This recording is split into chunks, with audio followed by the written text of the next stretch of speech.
I'm not building walls, I'm building bridges to greatness. Demanding excellence, no time for complacence. Act right or act out, the choice is always clear. My presence is my power, my standards draw the line here.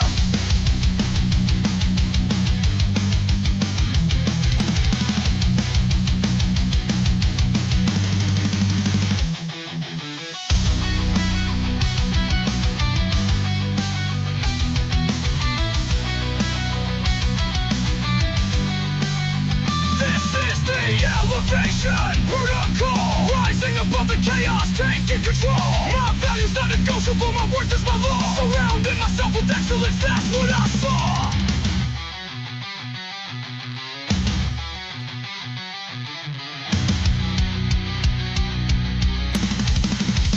I'm not building walls, I'm building bridges to greatness. Demanding excellence, no time for complacence. Act right or act out, the choice is always clear. My presence is my power, my standards draw the line here.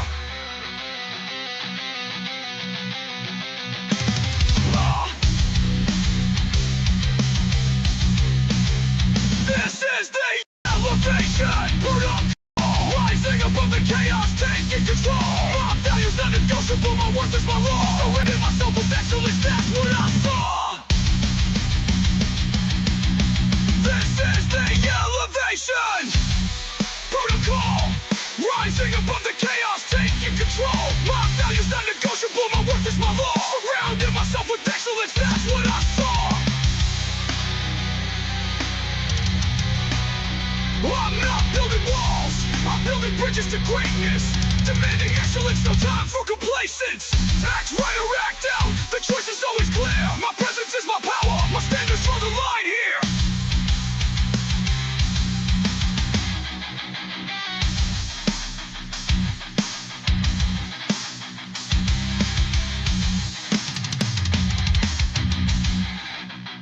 I'm not building walls, I'm building bridges to greatness. Demanding excellence, no time for complacence. Act right or act out, the choice is always clear. My presence is my power, my standards draw the line here.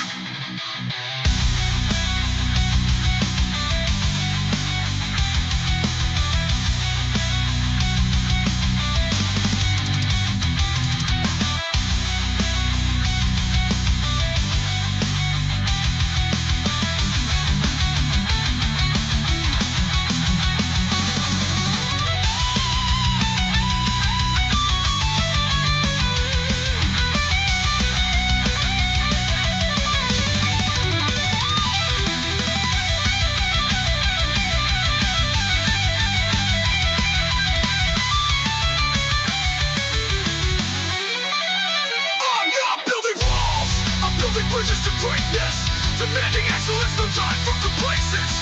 Act right or act out, the choice is always clear. My presence is my power, my standards draw the line here.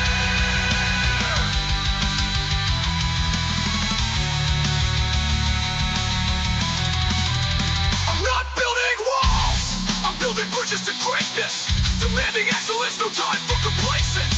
Act right or act out, the choice is always clear. My presence is my power, my standards draw the line here. I'm not building walls, I'm building bridges to greatness. Demanding excellence, no time for complacence. Act right or act out, the choice is always clear. My presence is my power, my standards draw the line here. My standards draw the line here. My standards draw the line here. I'm not building walls. All right, all right. How you doing, ladies and gentlemen? Welcome to This and That. I'm your host Xander, where we're talking about this, that, and everything in between. We had a very eventful 4-hour show last night, and I wasn't expecting that. So special shout out to Krog Earl and all the other individuals that participated in making that possible. It I don't know. We got time to probably pull off the same thing tonight, but I don't really know. Well, it depends on how the fans work. Uh, so While we're live 7 nights a week, we do not let the sun rise without going live, and we do not uh always go live on time. So we ask you guys to like and subscribe, and then hit those notification buttons and mash those reaction buttons as you watch the live. So being live every night of the week, we cover a lot of things. We're getting all the information together for what happened with the backlash from Spain. We're still following the chaos in Iran.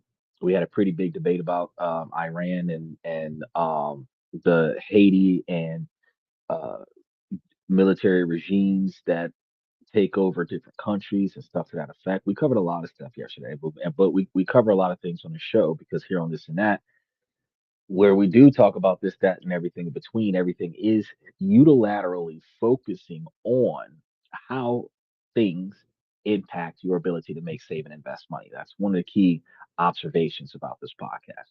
And then beyond that, on this podcast, we kind of help you with your self development, your self improvement, because that does impact it. So on Monday, Tuesday, and Wednesday, we talk about business and politics, which is on Mondays how politics negatively impacts your ability to make, save, and make money. But then Tuesday, ways that you can invest, budget, save, earn money in different ways, be it more freelance job or digital job of some kind, starting up your own business. Then on Wednesdays, we talk about different countries around the world. Haiti was a fail because there's no reason to go there with the way things are going on over there. I wasn't expecting that. But typically, we have some positive countries where there's ways to invest, place to go, ways to make you some money, guaranteed returns. But it's all about risk. It's all about putting your money down and hoping for a positive return. Now, the better part of the way life works is that after we finish talking about different countries around the world to invest, that's when we do with our self improvement, self development, relationship topics, negotiation, socialization, building your brand, talking about raises and promotions and severance packages and retirement packages all on Wednesday, Thursday, and Fridays. Or sorry, Thursday, Friday, and Saturdays. That's how it works. Then we have our Sundays where, questions and comments from the fans about the things that impact the fans. Um, Not so much about me. That's more for the members who pay for the membership. Uh, in a private show, we'll probably have that type of discussion. But for the public, it's about me giving you information that you can utilize to improve you. So today, we're supposed to be talking about the offshore bank accounts. We've talked about a bunch of different things in a bunch of different countries, and offshore banking has its ups and downs because there's no one surefire way to get anything done. But with the ups and downs of offshore banking, you have to determine if it is right for you. And then you have to determine where you're doing this at and whether or not political disarray negatively impacts your account's success wherever it is that you set it up at. So you got to first forget everything that you've seen in the movies. Forget the briefcase of cash, the secret meetings in foggy European cities, and the whole idea of a totally anonymous bank account, because that world of secret Swiss banking, of hidden money on some remote island, it's all but dead. And we covered this a while back when we started talking about offshore banking. Now, uh, this is a completely, totally dead scenario because in 2026, international banking isn't about hiding, it is about protecting. It's not about tax evasion, it is about strategic diversification. So I'm going to show you exactly how the smartest people on the planet are legally using a new set of global rules to protect their assets and build real financial freedom, and then create stability in a world that feels anything but. And it has nothing to do with being a spy. So, why did that old romanticized world of offshore secrecy disappear? Well, it really comes down to two acronyms that completely rewired the global financial system, uh, FATCA and CRS. First, the US rolled out FATCA, FATCA, which is the Foreign Account Tax Compliance Act. And this law basically turned every foreign bank into a planet on the planet into a reluctant deputy for the IRS. It said that any bank wanting to touch US dollars had to find every single US citizen among its clients and report their account details straight to the United States Treasury. If a bank refused, it would face a crippling 30% tax on all US source payments, which is basically a death sentence. Now, this is just for the civilians, not for the corporations. So if you remember, I've talked to you guys plenty of times on the show about building trust, offshore trust, non-residential trust, building businesses, LLCs, C corporation, all of these other entities. That law doesn't impact those entities. That law impacts the individual W 2, individual 1099, civilian person. So when you file for your 1040 EZ or your 1040 IRS form, that international funds that's under your name, your personal name, that is all supposed to be included. Now, you've got a business, say wallstreetsucks.com, and you have that entity in another country. That is not part of this. So you got to pay attention as to why we were telling you to set all of that other stuff up before. But when you're setting up a commercial offshore bank account, it's almost going to be somewhat of the same, except you're going to have a lot more details to provide. So we're going to be getting into this today uh, about all of the things that people don't recognize about offshore banking, what you can do, and how you can get it done. Then, if you want more information about it, I mean, we can discuss some things in the membership, and I could provide some contact information for some individuals that could potentially provide you with even more insight to it, and that would help you out. So you could actually kind of navigate yourself into where you want to be at. But you got to recognize though, the rest of the world saw how powerful this was and created its own global version of the exact same act that the US government made. So while you might think, oh man, US is an asshole. Well, the Common Reporting Standard or CRS, over 100 countries agreed to automatically swap financial account information with each other every single year. So where your data goes depends on your tax residency. So if you're a German resident with a bank account in Singapore, that Singaporean bank automatically tells German tax authorities all about it. This makes sure that they keep track of where your money goes and where your money comes from. And this global web of automatic reporting is going to be the new reality. So there's no hiding your money.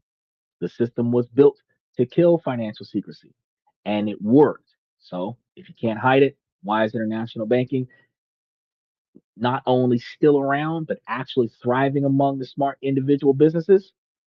Because its purpose has completely changed. Michael says that membership is a great investment.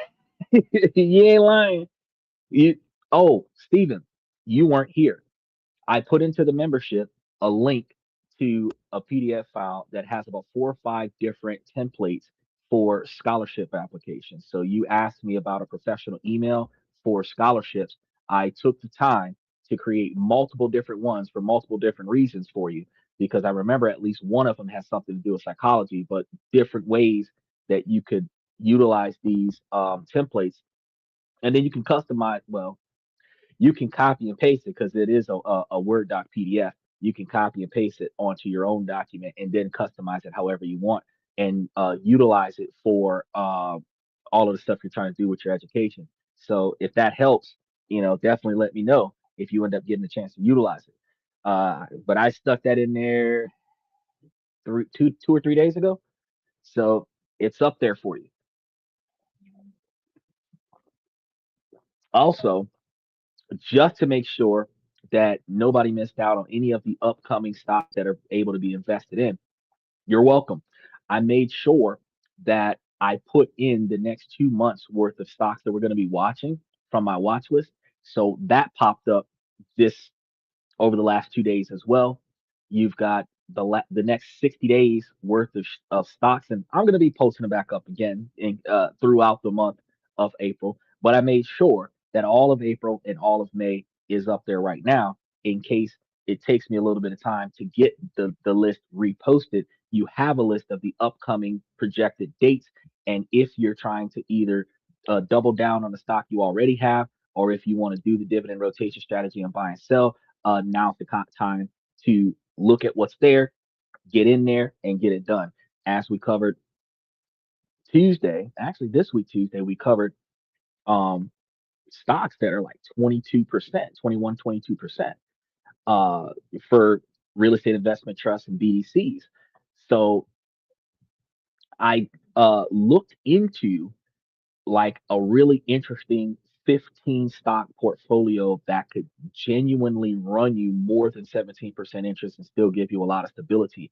And I haven't put it together con- concisely in a fashion where I'm telling you exactly like the percentages of each one that is going to be in the portfolio in order for the portfolio to give you a specific average.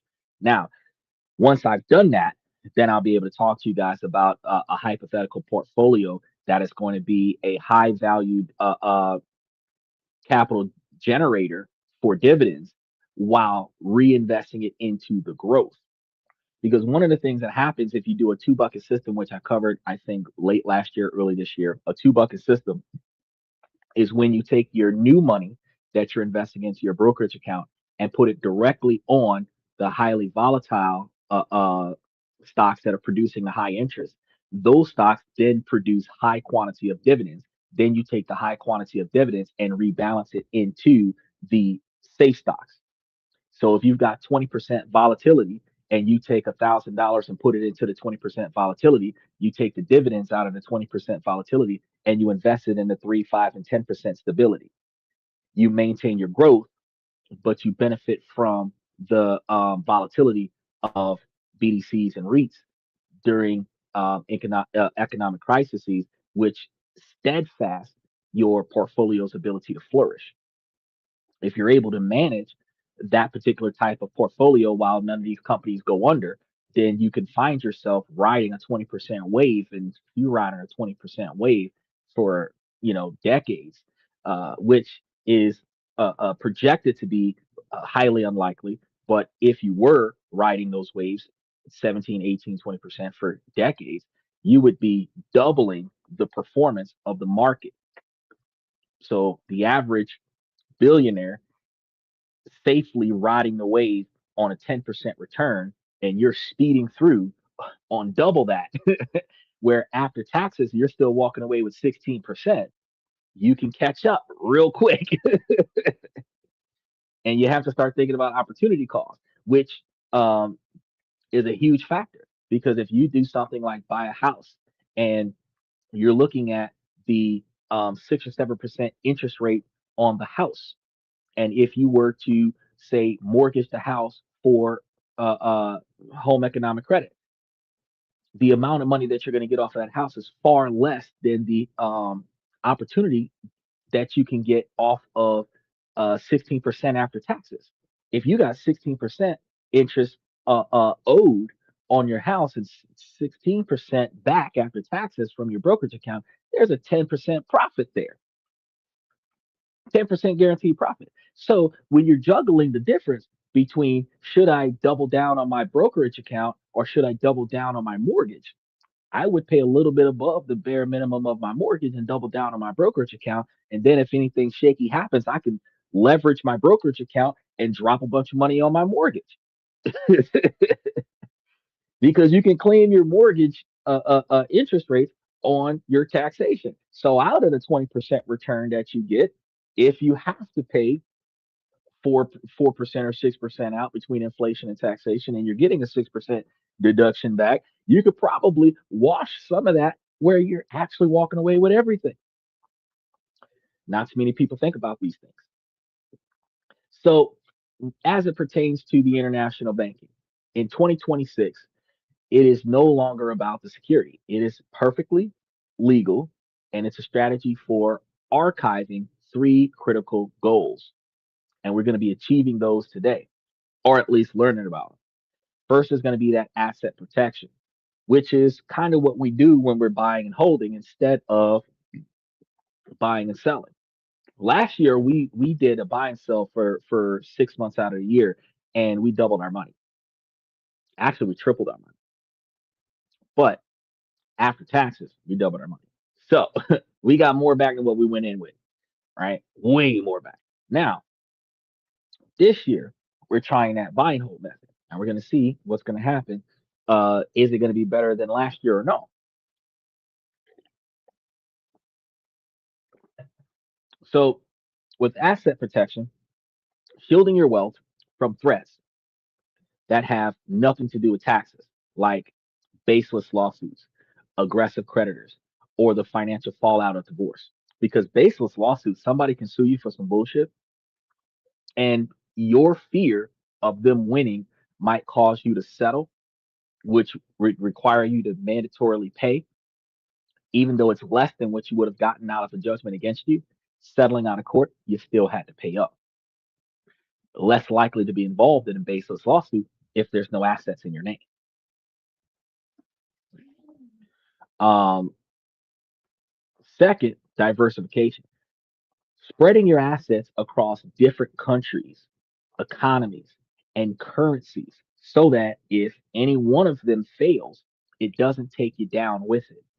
You want to think of it as the ultimate insurance policy for your money. Third, operational efficiency, getting access to better banking, multi currency accounts, and global investment opportunities. You just can't find that at home. So, throughout tonight's show, we're going to unpack the modern playbook for international banking. And this isn't just going to be for billionaires. These principles work whether your employee is looking to diversify your savings, if that's who you are, or a freelancer getting paid in different currencies. Now, a small business owner expanding the market, they also work with this too. And then wealthy individuals who focus on protecting your legacy if you ever make it that far. So, this is going to be what international banking really is in 2026. So before we get into the how, we need to be crystal clear on the why. Using international banking today isn't about dodging responsibility. It is about having a clear-eyed view of modern risks.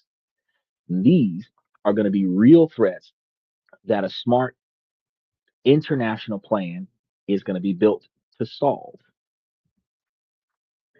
The first and most obvious is going to be geopolitical and economic instability.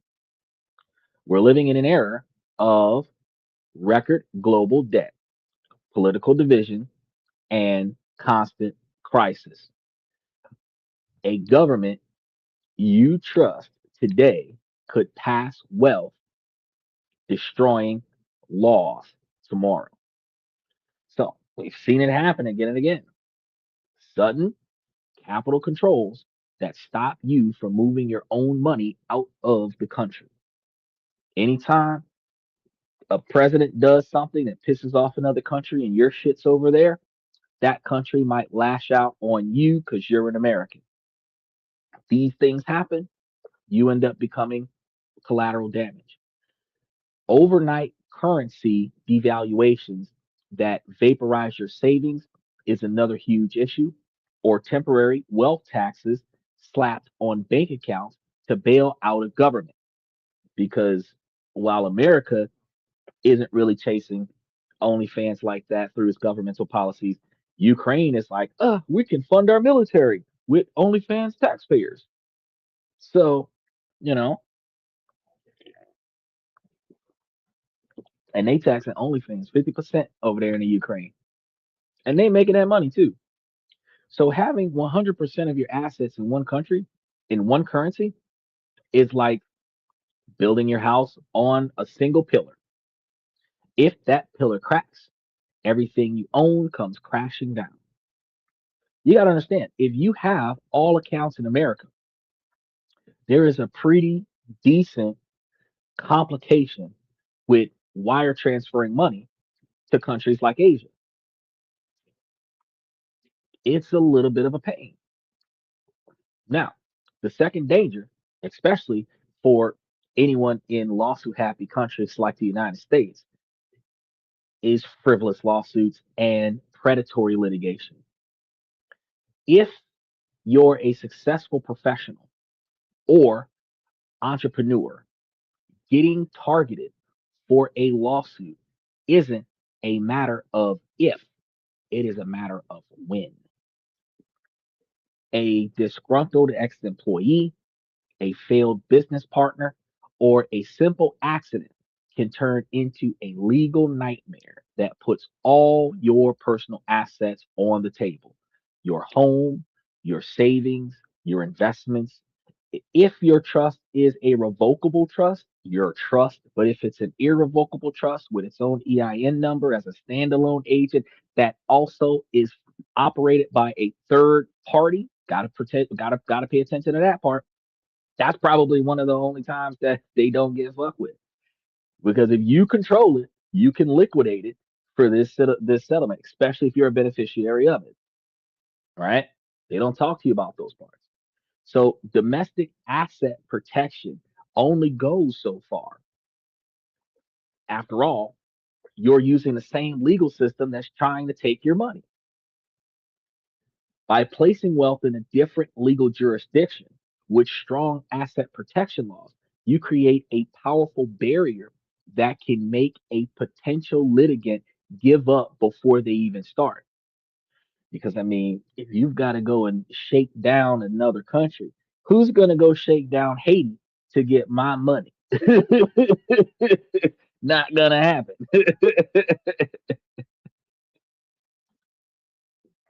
Is that a lot of people have the only solution to tax the rich for many problems, so it could happen. Well, the easiest solution, it's not necessarily the only solution. It is the quickest go to for poor people to say, well, if we tax the rich 50%, like back in the day with Richard Nixon and Reagan, then we can fix the economy the way they fixed the economy. And to some degree, you are correct.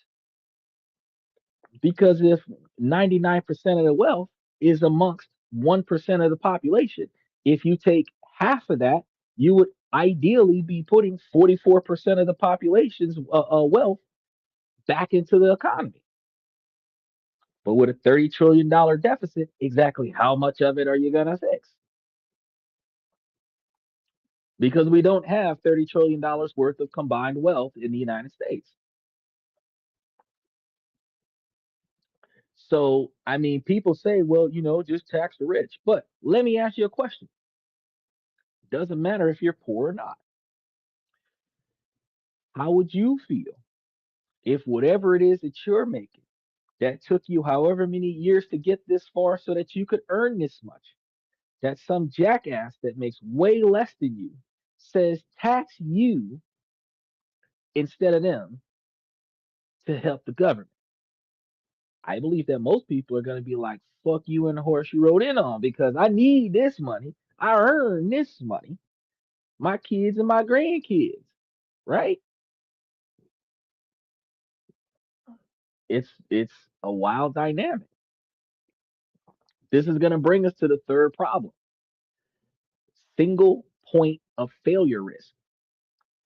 This is a concept engineers live by, and it applies perfectly to your finances. If all of your assets are in one country, you're exposed to a chain of reactions of failures. So imagine a banking crisis hits your home country. Your cash isn't at risk.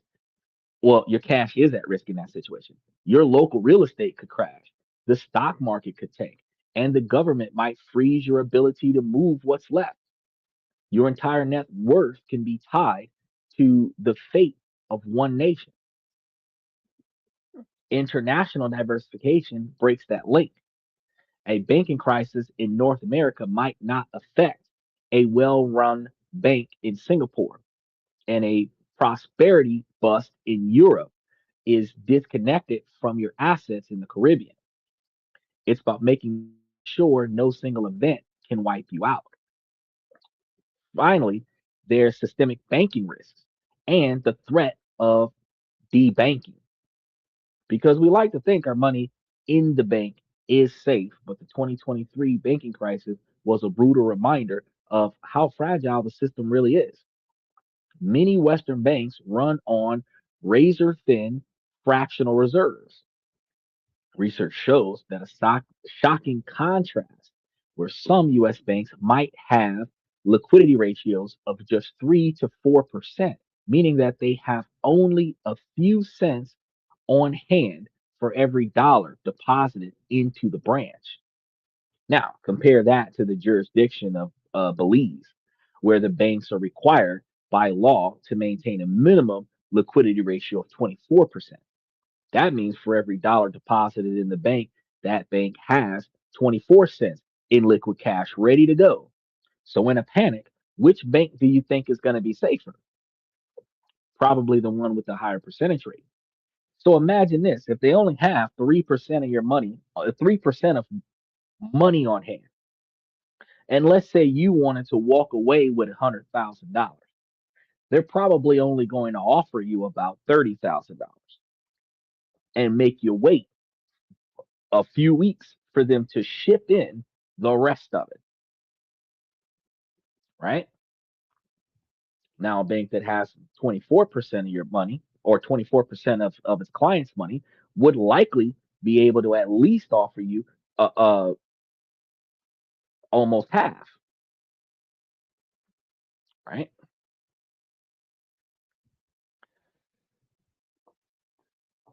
Beyond the system collapse, there's a quiet, creeping threat of that debanking. And this is going to be when your bank decides that you're too much of a hassle for reasons that they rarely explain, and just closes all of your accounts, giving you a few days to figure out what to do with your money. And it happens to people in totally legal industries like crypto, and to regular folks who just have an unusual transaction pattern. If your entire financial life is tied to one or two banks, you are incredibly vulnerable, which is one of the reasons why I told you guys, make sure that you acquire all of the banks that you need to have to get your stuff done. What I said, one bank and one credit union in every state, at least every state that you can access. So if you exclude Alaska and Hawaii, there's 48 states, which means that you should have 96 bank accounts right here between Canada and Mexico, right?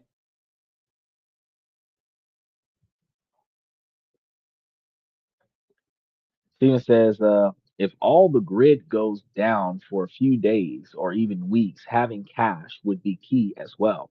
One of the reasons why I tell you guys about putting a safe somewhere on your property, and keeping a little bit of cash on hand is explicitly for that particular reason. If you're going to buy real gold and real silver billiards or bricks or bars, whatever, and keep them in the safe with the cash and passports and all this other stuff, just like in a spy movie, guy's got a hidden location somewhere in a wall somewhere, and then behind that is a safe, and in that safe is like 8 bricks of gold and stacks of cash that we assume are $100 bills, but it could be singles, and then like 5 or 7 passports, and they throw all of that shit into a duffel bag where they have one duffel bag of clothes and one duffel bag of just money. And then they just hop on a plane and they're just gone. Now, truth be told, couple gold billiards, you get you a fly a private plane on a private airstrip. Nobody knew you left. So Steven's right. Yeah, if you've got a little bit of shit at your house. Now, the problem with having it at your house, especially if it's uninsured, is that if somebody knows you got it, they can always come and get it from you. And you already know that at least one person knows where you keep your stuff. People are going to say, "Who?" the motherfucker you bought the gold and silver from, because they're going to have your driver's license, they're going to have all your personal information. The average American updates their IDs and everything on a regular basis. So, because they have your most recent address, it is likely that the stuff is going to be stored there, because very few people are going to get a storage unit, because all it takes is for somebody to pop the lock of the storage unit and millions of dollars of uh, gold bars are gone. So it is what it is. But for the sake of, this is one of the reasons why I would tell you, don't buy in your local neighborhood. Go to a reputable dealer, pick that stuff up out of state, bring it back to where you came from, hide it somewhere. Don't tell anybody where. It's not something to brag about. It's not something to boast about. Man, I got a safe full of gold. No, no, you are not Jolly Roger. You're not about to broadcast the One Piece, because they will take you out and they will take your shit. It took over 1,500 episodes, but Luffy got the One Piece. So there's no way I'm telling anybody where my resources are, right? They gonna somebody gonna have to burn that motherfucker down and find it, because that's the only way. Now, a diversified banking footprint turns a potential catastrophe into a minor inconvenience. And these are going to be the dangers of 2026. They're really real and they're growing. And they are the reason smart people build a global financial plan. And here's another thing that I think about, because for those individuals that decide that they want to retire in another country, when you have international bank accounts, and you have a steady stream of income being wired to one of your international bank accounts, and you have a steady stream of income being wired from an international bank account to a local bank in a specific country that you plan on living in, then that country, it is easier for you to access capital, because the bank has the money in its local currency, which makes it easier for you to get access to your money. If you're trying to get citizenship or some type of permanent residency status in that country, showing deposits on a regular basis into your account, transactions on a regular basis into your account, they will acknowledge that as a reoccurring income that is guaranteed, which then gives you the qualifications to do what you got to do in that country for long term stay. Now, as we discussed before, certain countries are easier to get that done. Japan, not that easy. China, not that easy. But they do have, as it stands right now, some opportunities where you can, as long as you're holding a U.S. passport, travel from place to place over there with no additional cost for flights, because you're traveling on an American passport. Which also means that if you moved into a country and you did the temporary scenario, and then you left the country, went to another country, came back, you would likely be able to have long term stay, qualify you for long term banking, qualifying you for long term reoccurring transactions. You know, it's a lot of stuff. It's a lot of stuff. It's easier for you to wire transfer something if you got a stack of cash on its way. Some banks are still going to be very, very strict with probing you. So it's going to be like the first 48 interrogation for them to be willing to accept your money. But if you pass that status symbol, your money is over there. One of the reasons why I would try to fully establish a reputable business and then do a foreign domestic, set up business banking, get a business visa for setting up a business in another country, hire some locals so that I don't have to do the work over there. And then, because on a business visa, I can likely be there for a year, I can use that business visa to get a digital nomad visa. I'm making money in two different countries. There's a lot easier way to get around, but you got to understand how to get this done. So, Before you can access any of these solutions, you have to get past the gatekeepers because in 2026, that gatekeeper is a fortress called compliance. And that's why we're talking about all of this stuff. This is going to be the single biggest place that people fail because they show up at an international bank with outdated ideas, missing paperwork, and a confusing story, and they get shut down. That is why we have to understand KYC and AML because 80% of your success is determined before you even talk to the banker. It's all about the prep work, which is why we talk about it. Is that I would love to take a season or two off from everything after graduation and visit China and learn some martial arts. Sheesh. I think I want to go there and learn some Mandarin before I learn some martial arts because I mean, wax on, wax off. Fuck around, have me out there washing all their 1957 Chevelles, Mr. Miyagi style.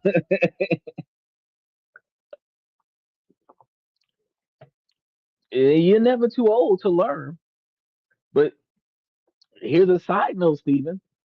If you really, really, really wanted to learn, you could take some extra time out of your week every month at your house, get on some YouTube videos, and look at all of the banned moves in mixed martial arts. Look at all the banned moves in UFC, look at all the banned moves in any fighting competition. Practice those moves. Maybe even take you a little bit of money, which you gotta, if you're doing this for the sake of, I'm actually gonna potentially have to use this at some point, it's not necessarily a waste of money, but get you one of those combat dummies and literally practice your combos. Practice your combos of all of the forbidden combat moves because those are the most lethal, least effort, most devastation. And if you practice the right combo moves, no matter what situation you're in, you're Jason Bourne mixed with Chuck Norris, and you will be able to Bruce Lee your way through anything. It's not going to make you a triple black belt, but it'll definitely make you a very devastating street fighter. And then when you go to China to try to learn some martial arts, you will at least have a moderate level of combat skills where if they did put you in a demonstration, you might break somebody's leg and be like, "This is all I know." Hulk smash. Now, but I do agree with you, bro. I would love to go out there. Hold on a second. We got a question. He said, "Can you still get canceled on social media for asking if COVID was created in a lab?" I don't know. That's a good question. We'll see because since you asked it and I said it, if I get canceled, then the answer will be yes, and if I don't get canceled, then I guess the answer would be no. Um, I have no idea if it was. Well, I have rumored belief that it's a man-made situation, but I don't really know. Um, it, I, we when we did cover this topic, it did start at the military Olympics, which means that one of the reasons why I got out was because it was over there and everybody brought it home. Not as many people died from that than the number of people that died from the flu. So it's a pretty left field question. People have short memories. Yeah, they really do. They really do. So many people forgot about Katrina. They forgot about what happened in New York when they had that blizzard and then they had that power outage. They forgot about Pearl Harbor. People have very short memories. Uh, we forgot about the 35 felonies. You know, we forgot about the 30 plus 1 years. People, we forget about a lot of things. You know, we forgot about Lil Kim and the tax evasion. We forgot about Martha Stewart.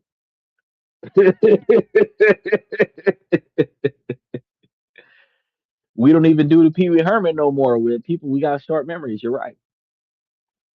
Now, KYC means know your customer, and AML is anti money laundering.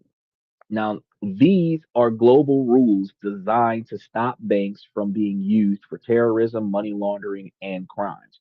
And you got to understand, handing your money to a homeboy kind of on the verge of money laundering. Um, it depends on why you're moving the money, and it depends on what you're going to do with the money after the fact. Banks are going to even locally, if you're trying to move your money out of a bank into another bank that you control, then they have to understand why you're moving the money. So you got to be legit about it. It's like, look, well, I'm moving it because, and I'm placing it there because, and it will be used for. And the reason why is the chain of events is not illegal. Therefore, what the bank will not be contributing to any unethical behavior.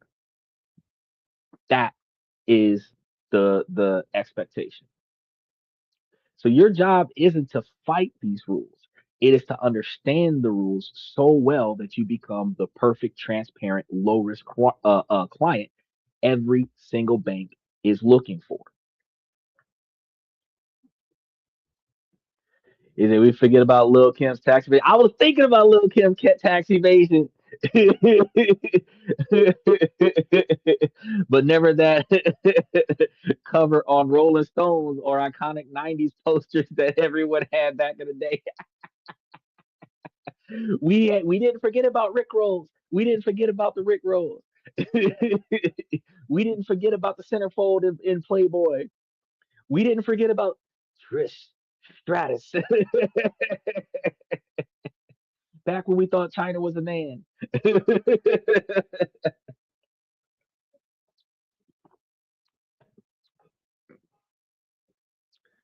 Actually, at one point in time, we really thought that Triple H was.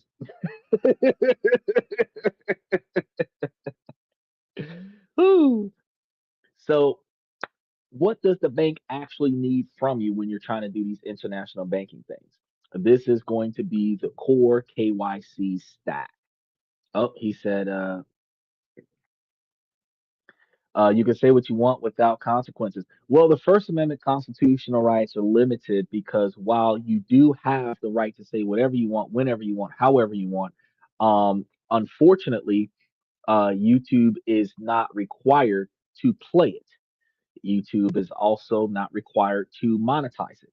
So, on any social media platform, if you communicate something that the platform doesn't support, the platform can always make that at least the individual video disappear and give you a warning and say, hey, cut that stuff out.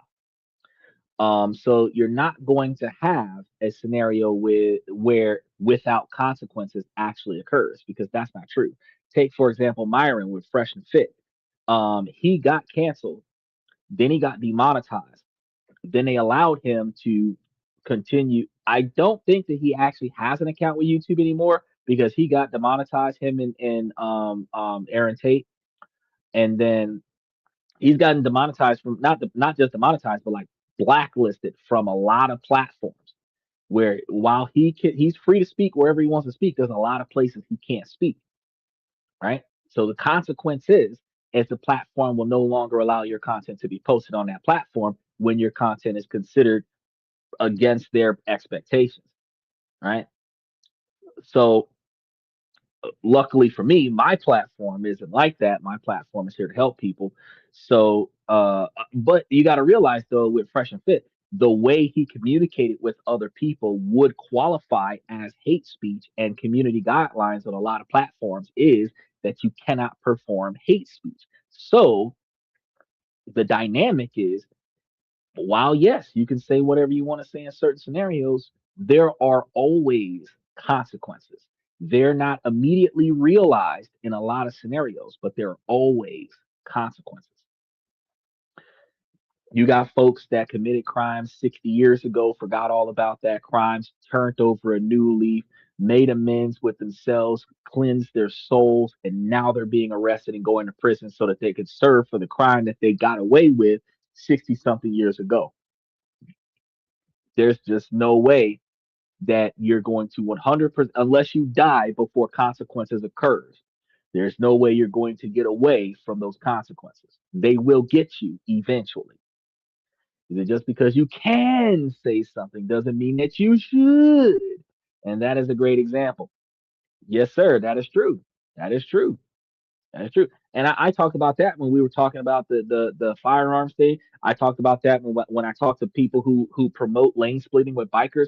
And I'm like, bro, there's certain things that you can do, but it doesn't mean that you should do it, because there are certain things that you can do that, if done recklessly, can endanger yourself and other people around you. It's certain things that can be done that, if it is done in your presence by somebody who's reckless, even though you're not doing it, you can get hurt by their stupidity. So just because it can be done doesn't mean it should be done. But because no law says that you can't do it, or the law says that you're allowed to do it, then nobody's going to stop you from doing it. And that's where your freedom and your rights come with heightened responsibilities. And Americans do not carry the mentality to be responsible. Just saying. He said, hate speech is a made up term by people that want to eliminate free speech. That may be the case, but hate speech is a term that is utilized, that we agree to when we decide to become content creators, to not do. And it is utilized to regulate a certain level of decorum.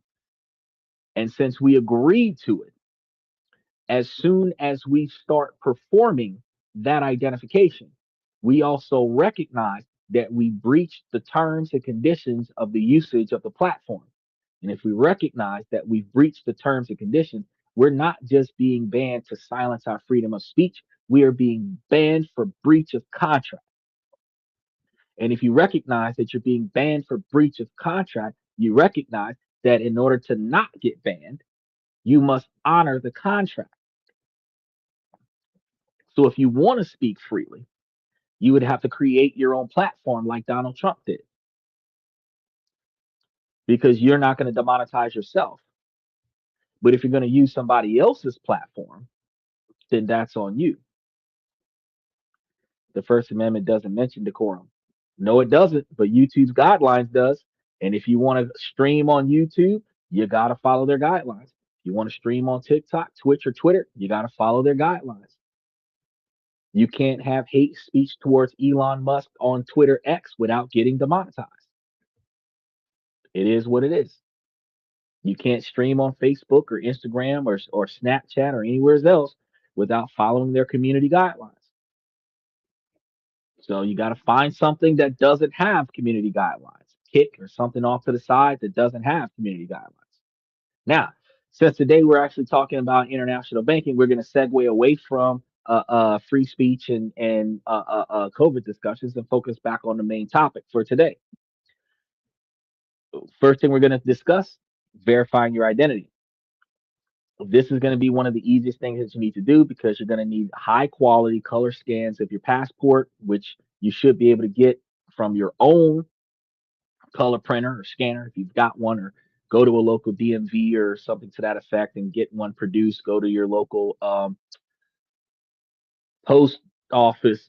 They sometimes do the photos, or you can go to maybe a local library that has some very advanced stuff and get this kind of stuff done. So if you don't have it yourself, there are plenty of places that you can go to get this kind of stuff.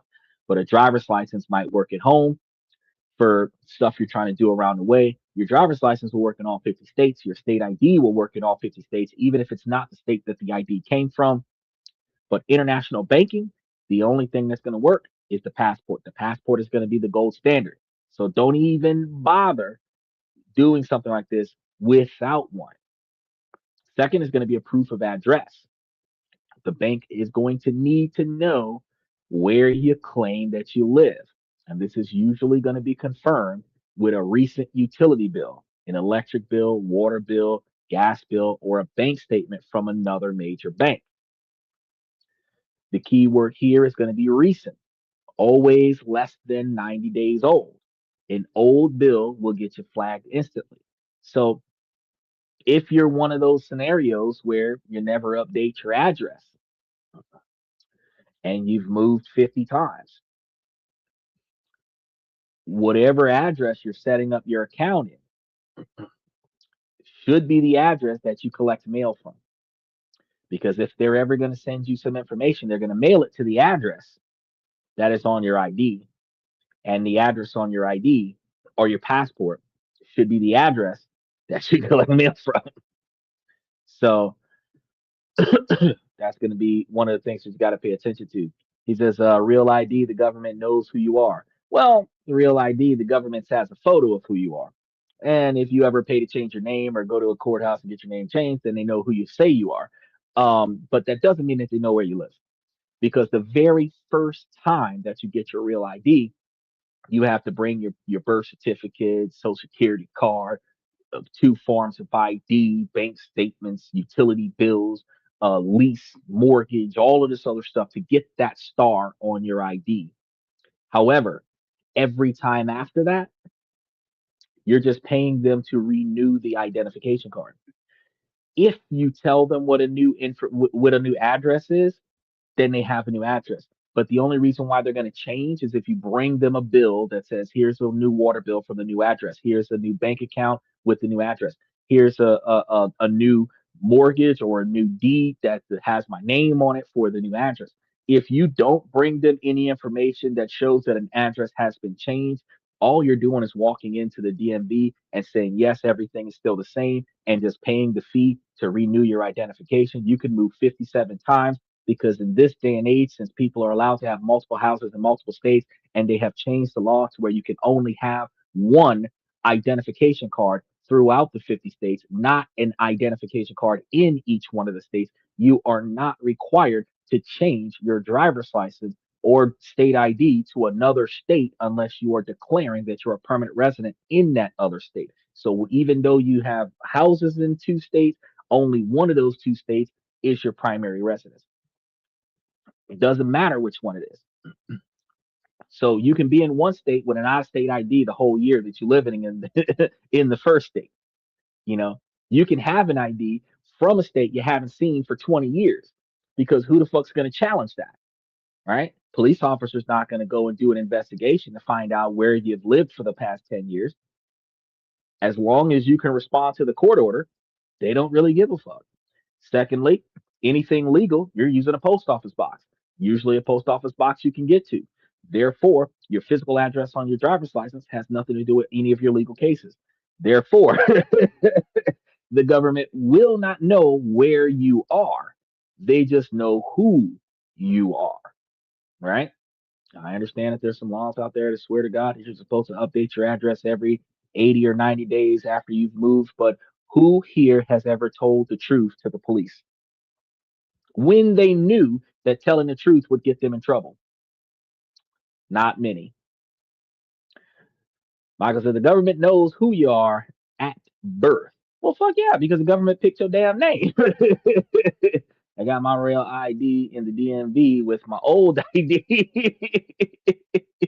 My real ID came from back in what, 2002, 2005, way back in the day when they first offered it, because I was like, ooh, step up, you know. So when it first happened, it was way easier then. Now it's hard as fuck to do it now, but it's been around since 2005. It just became mandatory. So I've had the star for like 21 years on my driver's license. I didn't know what the relevant was. I thought it was cool when I first got it back in the day when I was a young buck. Now it's just like, it's always been there. Everybody else has to rush and go get one. I've always had one. It's the privilege, right, of being the first person to do it, responsibility. So I don't have to jump through hoops for my ID. I just have to pay the fee every year or every 8 to 10 years. Then most people live in one place. They don't vote in multiple places. No, most people have a primary address. They don't live in one place. And yes, they only vote in the place that their driver's license exists in. Because when kids grow up and go to college, their state ID is their mama and daddy house, and they don't always change their state ID to their school dorm. Likewise, when it's time to vote, they a lot of times these days, because we have early voting online, we have the capabilities and mail in ballots. We have the capability to get called by our parents and say, hey, your voter's registration card came in or your voting card came in, and then they can get it mailed to them where they can fill the information out from a different state, mail it in, and they can vote from wherever the hell that they were at because they don't have to show up in person to vote in person. But when it comes down to voting, you can only vote in one location. And it is specifically, if you're voting in person, the location that is the jurisdiction of the address on your ID. Now, the jurisdiction of the address of your ID is not necessarily required to be the place that you live. It is just the place that you claim that you live. So think about that. Difference between the two. Where you claim you live is on your ID. And whenever the cops pull you over and ask you, is this your current address? You're going to lie and say yes, even if it's not, because they're not going to double check it. They can't. There's no proof. They can't prove that it's not. So at the end of the day, you know, you are right. They don't vote in multiple places. They're not allowed to do that, but they don't live all the time where they vote. It's not required anymore. Steven said, I still don't have it. Shit. Boy, you better get it. You better get it. Flying planes is difficult now if you don't have that star. You might not travel that much right now, but when you call yourself trying to hop on an airplane, that star is going to be a son of a bitch if you don't get your passport.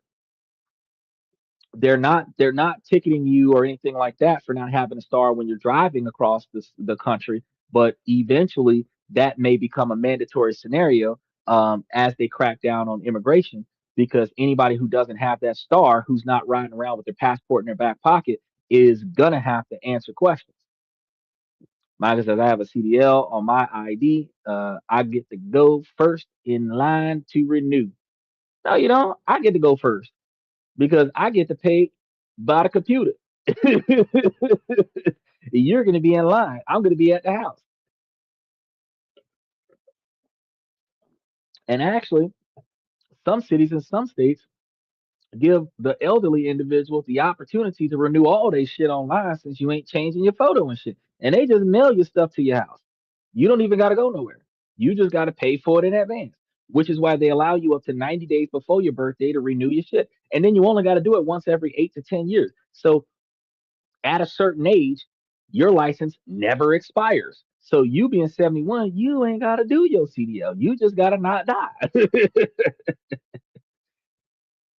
But the reason why we talk about this is that when you're trying to do international banking, the name and address must match your application and your passport perfectly. So whatever address that you're putting on your passport it's got to be the address that you're putting on your driver's license and the address that you're putting on the application. So everything has to match up. So if in the event that you have access to an address where you're still collecting mail from, and that's not necessarily the address that you're at, if everything meshes up correctly, you're good. So, you've got to pay attention to that part. If anything is incorrect, you've got to update stuff. And this actually plays a huge part. So when you start thinking about getting married and you start thinking about name changes, whether he's changing his name to her last name or she's changing her name to his last name, when you have to update your ID for a name change due to marriage or whatever the case may be, you have to change all of these documents all over the world that are attached to directly you, right? That's the biggest issue. So you got to think hard about if and when you plan on making certain changes like that, because something as simple as I do could turn into a worldwide tour to update your information in real time. He said, the only thing in life expiring is me. You and all of my debt. So that's everything. Now, the third, and this is where most people get stuck: sources of funds and sources of wealth. Uh, this is the most critical part of your application because you have to prove with documentation where your money is coming from. The bank needs to see a clear, logical, and legal story of your wealth.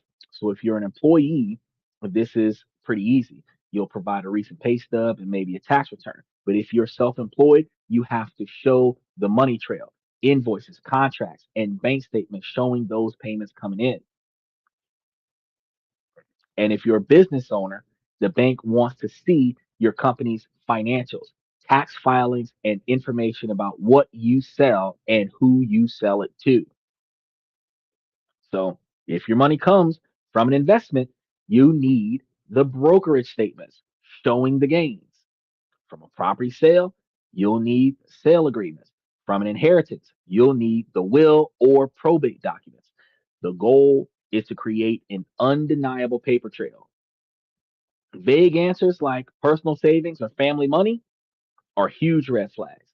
You must document the activity that generated your money. Stewart said, don't complicate it. This is a scare tactic used by Democrats to allow illegal immigration. I'm not complicating it. It is not a scare. Okay, so here's the thing. I love the way one-sided individuals will immediately take shots at Democrats. You know, the most secure people don't take shots at nobody, but it is so funny that anybody who claims to be a red-blooded Republican will immediately attack a Democrat when the 70% of poor people benefit from Democrats. So typically, 25% of the Republican people that are complaining about the Democrats actually benefit in secret from Democratic policies. And then they're going to sit here and complain about the fact that Democrats exist, but the Republicans take money from the majority of Democratic beneficiaries since they vote Republican. Because when you think about half of the country or more than majority of the country might be Republican and the rest is Democrat, and more than 70% voted for a Republican Party, which means a lot of Democrats voted for a Republican Party. And then you're going to say the Democrats are idiots. How are you going to say the Democrats are idiots if Democrats voted for a Republican president? I mean, you gotta understand that the true idiocracy is when an individual votes against their own success and then claim that they're doing it out of loyalty to a political party. Here's an example. If you make less than 168,000 a year, you should not vote Republican because it doesn't benefit you. All of the tax benefits that Donald Trump imposed in his campaign were for the individuals that are high earners making more than 168,000 a year. Yes, he put in the tax credits for the tips and the tax credits for the overtime hours, and it's a sliding scale from the poor people all the way up to middle class at about 150 to 160,000 dollars. That's the only thing he did for the poor people because poor people spend money. The more money they have because they're not paying taxes, the more shit they're going to buy. So instead of the money going to the IRS and then the IRS giving it back because they're poor, it is going to stay with the poor people, and then the poor people is going to waste it on other stuff. So what they did was they fixed the revolving loop. Instead of having to give out so many returns to poor people who can't afford to have all that taxation, they're just going to let the poor people keep the money so that the poor people can waste the money the way they're guaranteed to waste the money on buying things and paying for services so that the money goes directly into the pockets of the rich anyway. So if you're 50,000 a year or less, you're a Democrat. If you're 50,000 to 75,000 and you're voting Republican, you're shorting yourself. You're cheating yourself. You're lying to yourself. If you're 75 to 150,000, you could probably benefit from voting Republican. But if you recognize that you're making less than 75,000 a year and you think that you're a red-blooded Republican, but you're also living off of government benefits, you're definitely a closet Democrat. So here's going to be the observation about Democrats. First and foremost, Democrats are not going to make it difficult for illegal immigration. Uh, at the end of the day, granting asylum for emergencies can be taken advantage of for individuals that come in and make up any kind of lie about why they come here. The same way food stamps was abused, WIC was abused, TANF programs was abused, SSI was abused by American people. You're going to blame the illegal immigrants when American people abuse the system, and all you have to do is know how to qualify and then go and make those statements in order to qualify so that you can get certain benefits. So ultimately, uh, making it telling you exactly how it is and telling you legitimately where what is on both sides of the outcome. It isn't about giving the tactics to use for Democrats to allow illegal immigration. The truth of the matter is that the smart mentality would recognize an illegal. is not going to have a star on their ID. An illegal is not going to have a driver's license. An illegal is not going to have a state ID. An illegal is not going to have a passport. So your comment is completely inappropriate, specifically because anybody who's not willing to follow the law is not going to cheat the system in order to bypass the law. They're just not going to follow the law. If you drive your car without seatbelts, you just drive your car without seatbelts. If you drive your car drunk, you just drive your car drunk. You're going to do it openly. You're not going to mask your license plate so that they don't catch you driving your car drunk without a seatbelt. You're just going to do you because you don't give a fuck about the law. The people who have to find a way around the system are the people who are not able to succeed through the system because they're trying their hardest to follow the system, and the system is not designed for them. The system is designed for the wealthy, and the wealthy are benefiting from it, and the non-wealthy cannot benefit from it. So the non-wealthy find alternatives, and that is how they succeed. Michael says, make an app that does all those documents at one time. That's a fantastic idea, but I'm not going to do it. Somebody should, though. Steven said, I found a briefcase full of cash. That would be my story. I'm not taking it to another country, though. If I found a briefcase full of cash, it's easier if I'm going to do something to generate a paper trail is to take a small quantity of that money and deposit it into my bank account every other week, along with my regular paycheck until all the money is fully washed into the system, and then move the money to certain places, put it into a brokerage account, put it into other bank accounts, put it into a place where now when I withdraw it out, I'm withdrawing it out from a bank as if it is my money. So where I originally got it from has no bearing on the fact that I took it from the Bank of America and I'm bringing it to Switzerland. Or I'm a wire transfer it to Switzerland after it got deposited into the account because they're not going to ask you where was it when it was cash. They're going to ask you where did the transaction come from that bank that went to this bank. That's all they're caring about. Where did it start isn't the issue. Where did you start giving it to them? That's the issue. Illegals, Michael said illegals vote Democrat. Actually, no. Truth be told, illegals vote Republican. Illegals don't vote Democrat. And then on top of that, illegals only vote Republican because Democrats don't care if illegals vote. The person who won had the most illegal votes, not the person who lost. Think about that. Even though I disagree with you, I subbed. I'll be able to make you eat crow in the future. You can try, buddy. I mean, I know that I appreciate you for subscribing. I appreciate you for trolling because we're supposed to be talking about offshore banking. But if you come and try to throw shade like that when we're sitting over here talking about investments, and you're sitting over here having a political bash party, yeah, I'm gonna point out the truth about how you're incorrect because history shows and statistics shows complete opposite of what you're talking about. He said if you drive without your seatbelt, your lights flicker on and off. No, they don't. But that's a good idea though. If they made vehicles that did that, more people would get pulled over. I thought that they were supposed to be making some cars that did that, where the tail lights would do something funny to show an indicator to law enforcement that the driver wasn't wearing their seatbelt. I said I would never buy that kind of vehicle. I would disable those functions if I inherited that type of vehicle. I disable airbags in vehicles. I'm like, fuck that. It's not deploying in my face. Ooh, he doesn't ride safe. Yeah, and I'm not spending 5 grand to replace my front end because your shopping cart hit my car. Now I can say, fuck it, it's a fender bender like we used to do back in the 50s because all you did was scuff the paint. You didn't just bust out my windshield because the shopping cart just so happened to hit the sensor dead on and cost me extra money to repair my car. And when you do a certain quantity of damage on a car that has a certain age on it and a certain value on it, $5,000 on a brand new car ain't nothing.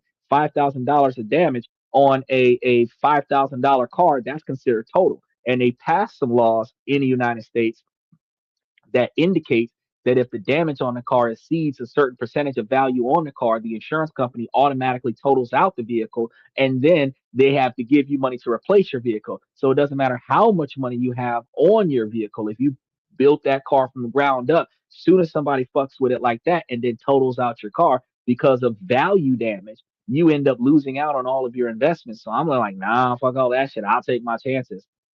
He said, did you have a blow and go on your vehicle? Nope. because that's a breathalyzer. I've never had to deal with that. I know that my buddy had one of those, and he explained to me how difficult that was. I drink coffee on a regular basis, so uh, I don't have coffee with cannabis in it. And I don't have alcohol. But actually, you know what? If you put Fireball in your coffee, I call it jet fuel, and it is fantastic because it's kind of it gives you that abscess taste to it, and it also gives you the caffeine to keep you awake. It smooths you over when people piss you off. But I just got regular coffee, Two Rivers coffee, as a matter of fact. I love it. But no, I'm not spending all that money on a breathalyzer on my car because I'm not getting a DUI. I am usually the designated driver, but I don't even go places with folks that waste money at the bar anymore because I used to do that when I was in college. Now these days that I'm grown, nah, fuck all that shit. I leave the house to go make money. I don't leave the house to go waste money. He says, testing to see if you're on top of things. See, Michael, that's why you the admin because I be paying attention. When you come up with some, I'm like, all right, let me see what Michael got going on. Now, the fourth thing that you're gonna need to state the intended use of the account because why are you getting this account? Uh, what are you going to be doing with it?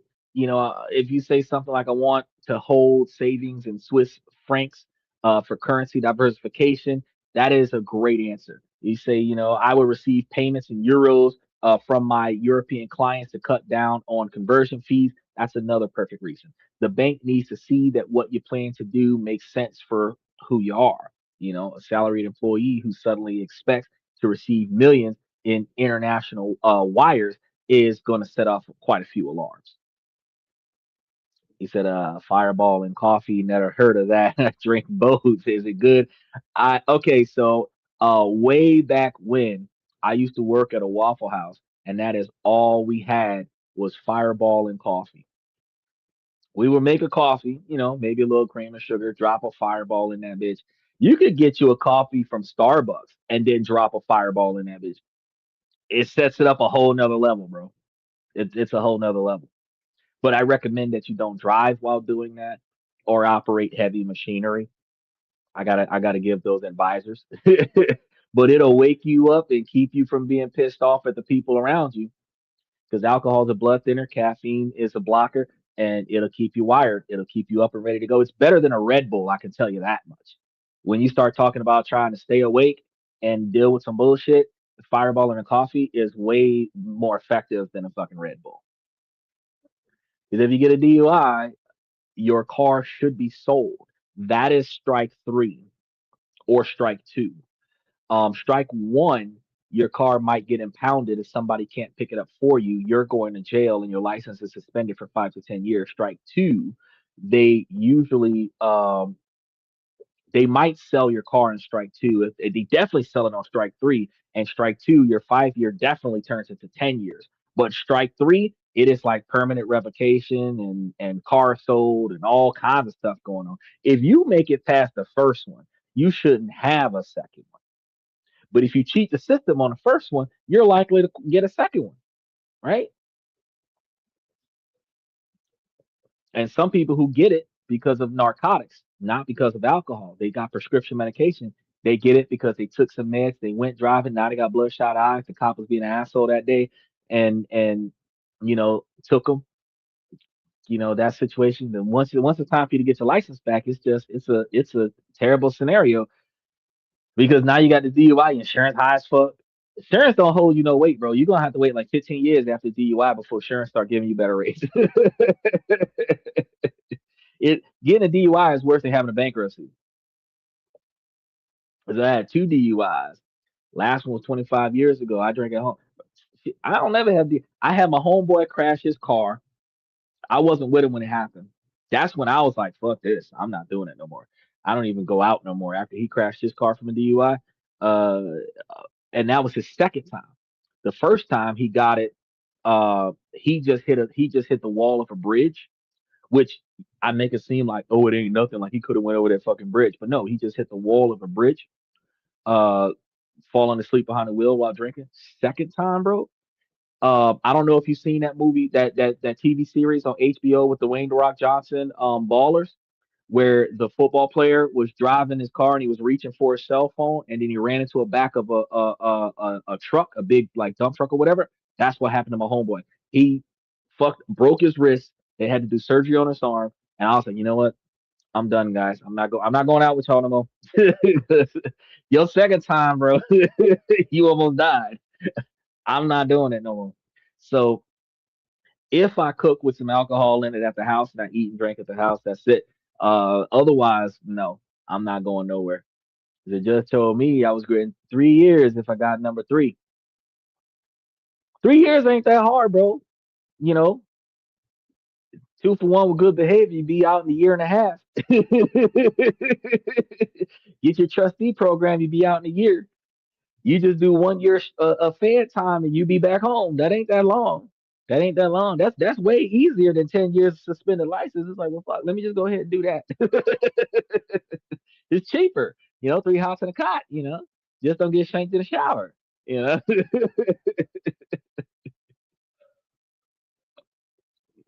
Now, this is gonna be. I got to tell you the other side of this thing because if you're doing it for your personal stuff, it's not really all that hard. Now, for a business, the KYC is going to be even tougher because you're going to need all the corporate documents, certificates of incorporation, articles of association, and a list of directors and shareholders.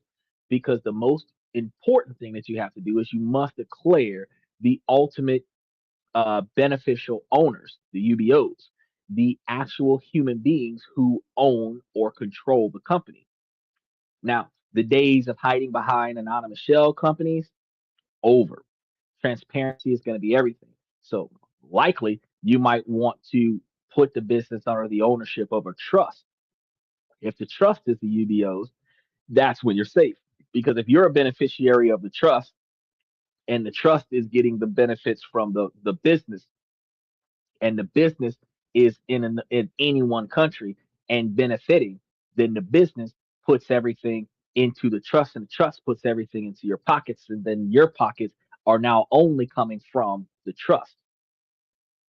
Crazy, crazy. So in 2026, banks feed all this into a risk scoring algorithm.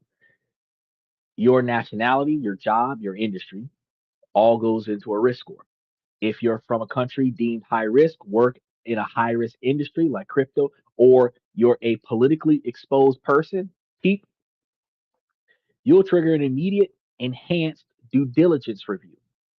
That means that the bank will dig way deeper, ask for more documents, and maybe even schedule a video call to grill you on your sources of wealth. This is going to be where unprepared people get frustrated. They see the questions as intrusive and give you vague, and then they decide to start giving vague answers. That's going to cause them to get rejected. But you, understanding the game, will have your entire file ready.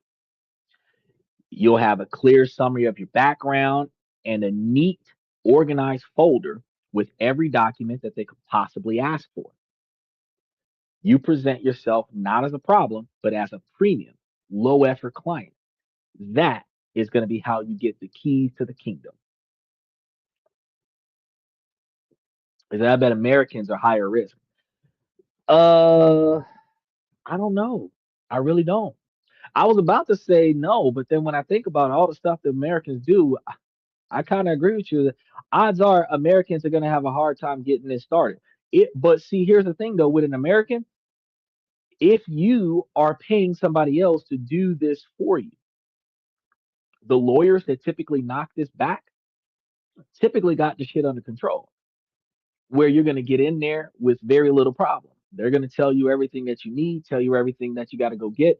But if you, like I told you before, if you start off by establishing your business legitimately in the United States, set everything up the way it needs to be, have all of your articles of incorporation, your UBOs, and everything else set up in America. When you go to another country and set up a foreign domestic business, you're going to be taking all of your already existing information, transferring it over to another country so that the whole source of the establishment is going to be the same. if you set up a foreign domestic in the United States, which is ironically or not, yeah, it's sort of like not so much a foreign domestic, but a foreign entity, where if you have a business established in one state and then you bring it to another state, it's going to be foreign to the second state, where the original state of origin is a completely different state, which also means that in that exact same dynamic, all of the information from the original state transfers over to the new state. If you were to take your business and you're trying to expand it and you're going to put a branch in another country, you're taking all of the information from the established business in the United States and bringing it with you to the new business. So you want to make sure that you establish all of the documents that you need, get everything set up the way it's supposed to be, put it to the letter. Then once you got it to the letter, then you say, let's do international, right? And that kind of helps you out. If you got your little partnership, do that too. All the people that are involved, do that too. Bring it over there, right? Some countries are going to be more strict than other countries, but once you get your business over there, you'll be set. And if you're setting up a business over there by starting off establishing bank accounts before you build or not, well, the first thing you got to do is establish the business entity over there. And after you get this business entity established with the local government, then you do the bank account second. So you should have all of the paperwork for the business if you're getting it registered in their country to function. Then you're going to take all the registration and give it to the bank in that country, and now you've got a bank account in that country. So, I mean, it is not as difficult as it would be if you're taking an American bank and getting a non-American, or taking American business getting a non-American bank. If you took American business and got you a non-American business established and then get the bank in the same business, it's a lot easier, right? But once your compliance file is perfect, it is time for you to decide where to bank. And this is going to be the first and most important pillar of the modern international strategy: jurisdictional diversification. So you want to think of it as the 21st century version of flag theory. The idea that you should plant flags of citizenship, residency, and assets in different countries. So no single one can control your destiny. You don't put all your eggs in one basket. You don't put all your money in one country. Choosing a jurisdiction isn't about finding a place with no taxes or total secrecy. In the age of CRS, that's a fool's errand. It's about finding countries with stability, the rule of law, strong banking, and a specific strategic advantage. So in 2026, we can group these into a few tiers. If we start with tier one, these tier one hubs are going to be the big leagues. They demand high minimum deposits and have the toughest KYCs, but they offer unmatched stability and expertise. Switzerland, for example, the classic, its reputation is going to be built on centuries of stability and political neutrality. Swiss banks are masters of wealth management, but the dream of opening an account with a thousand few Swiss bucks is long gone. For a top private bank, you're likely going to need at least $1 million.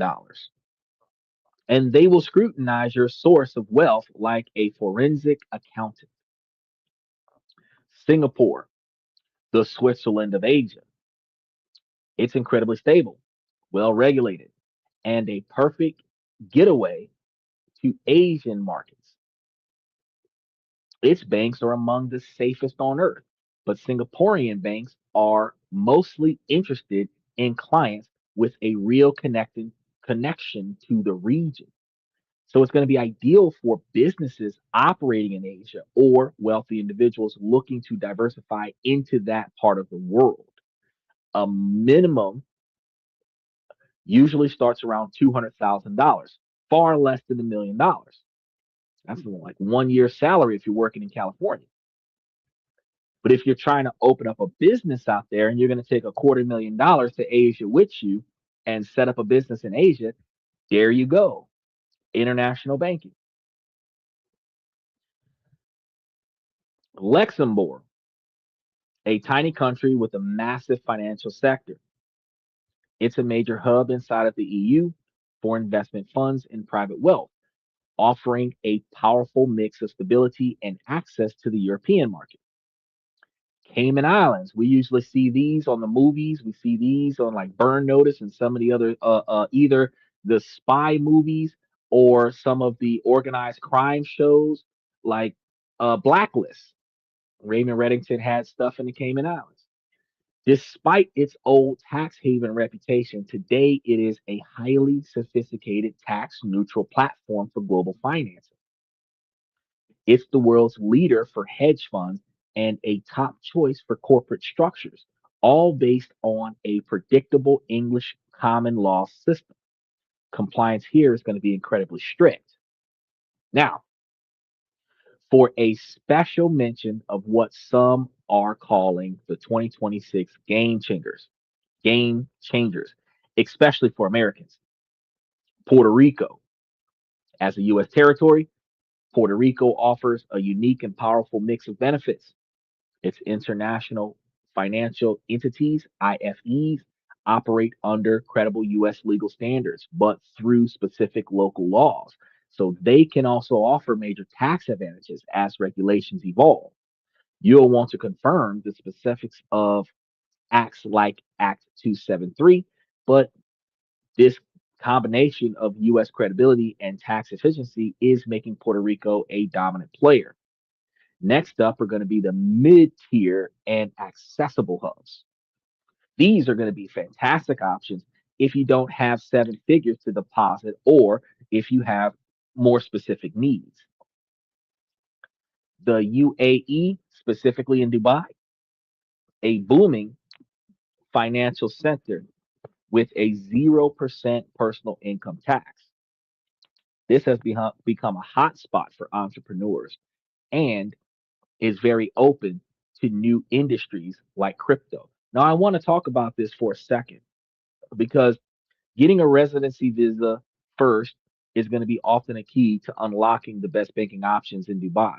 But when you think Dubai is going to offer 0% taxes on your money for personal income, then you think Dubai reports your income to the United States. You understand you're still going to be paying taxes on that money in the United States because the United States has all American citizens requiring to file and pay taxation on all profits made internationally. So if Dubai tells Donald Trump, you've got $250,000 worth of profits in Dubai, Donald Trump is going to say, you owe me 30%. So certain countries that have zero taxation have that policy for the convenience of you not being double taxed as a foreign investor, right? So you gotta really pay attention to that. Now, when you become a tax citizen of another country where you're no longer a tax citizen of the United States, that's when you're no longer a required to pay the taxes in the United States. Now, I have not found out how you change your tax status to another country without renouncing your citizenship in America.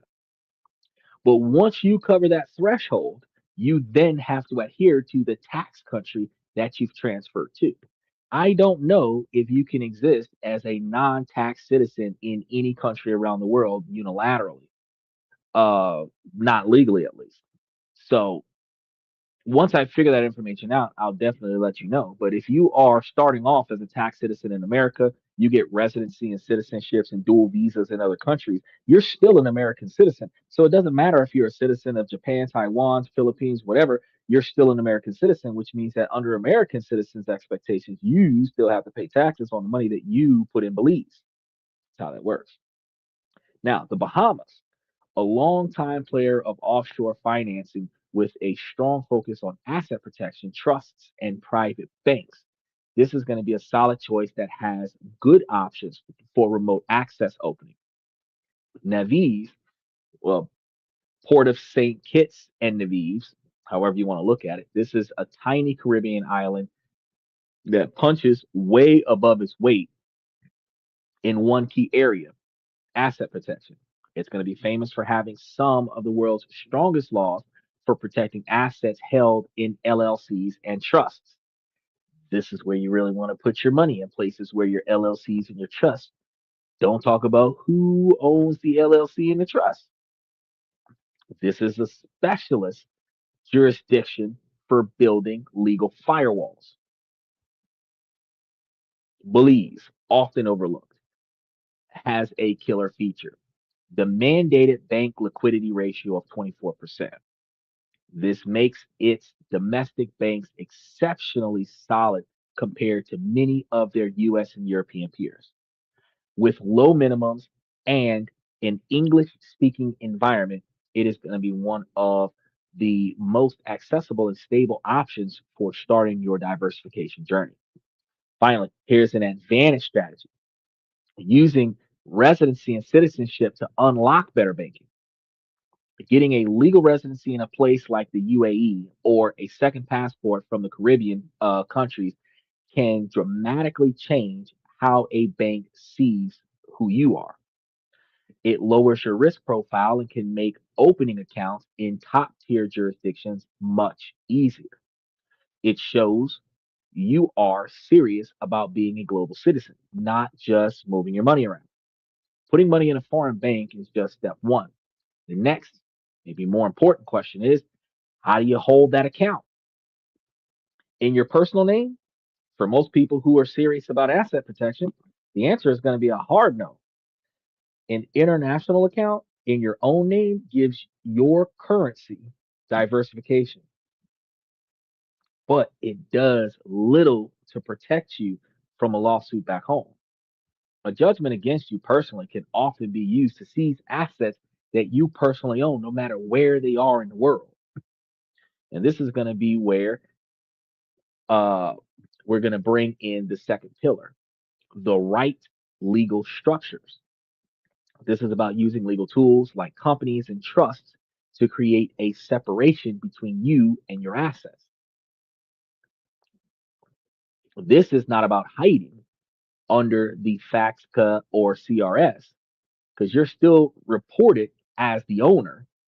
This is about changing the legal title to the asset, creating a shield that is incredibly hard for a future creditor to break.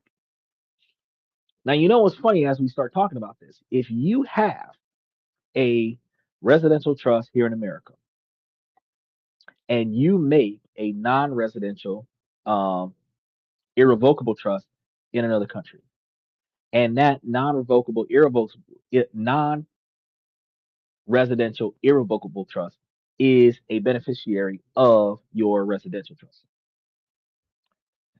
and then the benefits from your residential trust goes to your other trust, and then from your other trust to its beneficiaries, whether it's you or anybody else.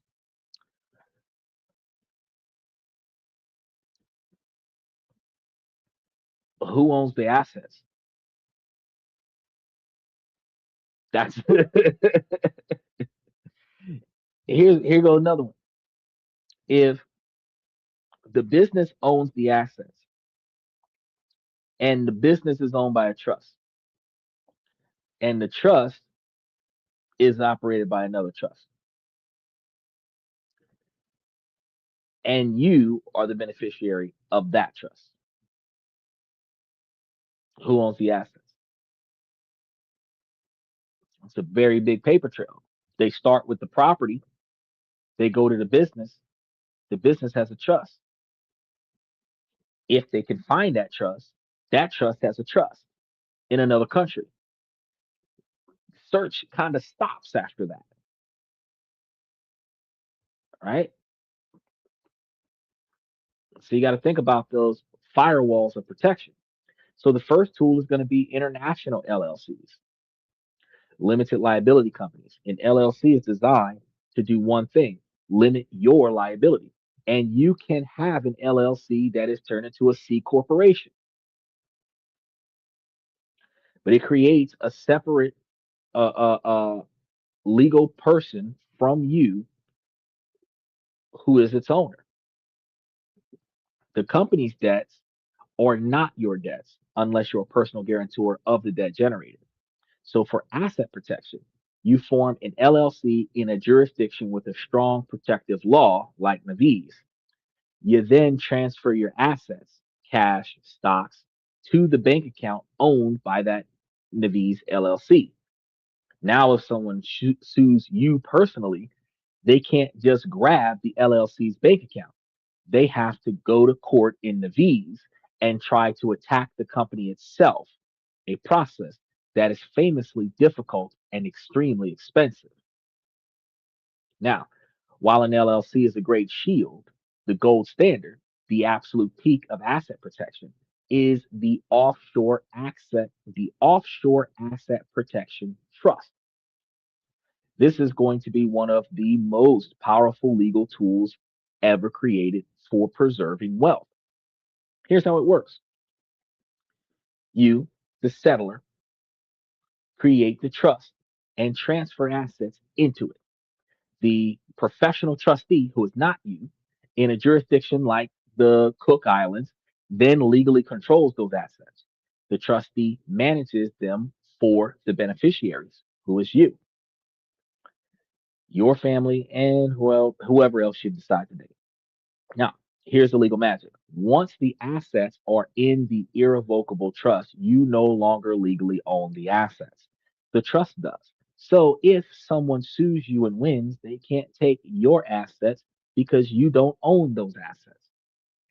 A creditor would have to go all the way to the Cook Islands and try to prove to a court that their your transfers were fraudulent, and this is a nearly impossible task due to their short statute of limitations and high burden of proof. It's a legal fortress. Now, you got to understand the window between when you do this and when you get sued. So if you set all of this stuff up and you start moving ownership of all of your assets into these types of trusts in 2026 and somebody sues you in 2027, I mean, they've got nothing. If you start doing it in April of 2026 with the anticipation of being sued in May of 2026, you might have a little bit more of a shaky road to be on. Now, for maximum protection, is going to be the most sophisticated plan of combining both. You set up an offshore trust in the Cook Islands. The trust then becomes the sole owner of an LLC in Naviz. The Naviz LLC, in turn, owns the bank accounts in Switzerland and Singapore. Think about those layers. A creditor in your home country first has to get past the LLC shield in Naviz. If they somehow do that, they then have to face the impenetrable fortress of the Cook Island Trust. This multi layered, multi jurisdictional structure is the state of the art in wealth protection, and it's all completely legal and compliant. These are well established planning strategies used by savvy families all over the world. And you got to understand, a lot of the people who file frivolous lawsuits are individuals that are broke as fuck. Unless you strategically did something gruesomely wrong, usually it is a lawsuit of revenge, malice intent. Can it make you suffer by taking money out of your pocket? So ultimately, if it is going to cost them too much money to gain access to your capital, they typically give up before they succeed, or they run out of assets where they can't afford to pay the legal pressure to make it to the end. It's like racing the Indianapolis 500 on an empty tank of gas. There's no way you're going to get through 500 laps because you don't have enough resources to get there.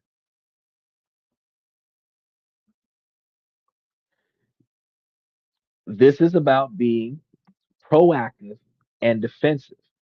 It is a legal and strategic replacement for the outdated and illegal idea of secrecy. So If you've got the compliance forms ready, you've chosen your jurisdiction and your legal structures, the last piece of the puzzle is picking the actual banks and financial institutions that you're going to be working with. Not all banks are the same. And a modern strategy involves using a portfolio of different institutions for different jobs. This is going to be the third pillar, the strategic banking and institutional relationships. First, you have the big global banks. These are the names everyone knows: HSBC, Citibank, USB. Their advantage is their global reach. They offer everything from multi currency accounts to complex investments. And Citibank actually is located in the United States. So you could establish a bank account in a branch in the United States and then communicate with that bank about establishing accounts in another country. But they are also going to be giant bureaucracies. So opening an account can be slow, and their minimums are often going to be very high, and they can be very conservative, and sometimes refusing to work with clients in newer industries. So if you're a trendsetter, right, it might be harder for you to get in there, but they are best for holding large, stable amounts of capital if you can meet their tough requirements. Now, on the other hand, the other side of the spectrum are going to be the EMIs and fintechs. And these are companies like Wise, Revolt, Satchel, or Builderlings, where EMI stands for Electronic Money Institutions. They aren't technically banks, but they are regulated to handle payments. Their strengths are speed and user experience. You can often open a multi currency account online in minutes and start holding dozens of currencies. They're incredibly efficient for freelancers and small businesses that need to move money across borders. But you have to understand the key difference: safeguarded versus insured funds. A normal bank account is usually covered by government deposit insurance, like an FDIC in the United States. If the bank fails, the government promises to give you your money back. Doesn't mean that they will, but that's the promise. Up to a specific limit, usually $250,000. EMIs use safeguarding. They have to keep 100% of the client's money separate from their own corporate money in a real bank. And this means if the EMI fails, your money is protected from their creditors and should be returned to you. Wow, very safe. It is a different protection model than government insurance. Then you're going to have private banks. These are specialized banks that only serve high net wealth individuals. Here are going to be banking, and the banking is going to be all about relationships because you get a dedicated private banker who helps you access customer service from specialized loans to exclusive investments. Places like Switzerland and Singapore are famous for their world class private banks. The truly strategic approach in 2026 is to build a blended institutional ecosystem.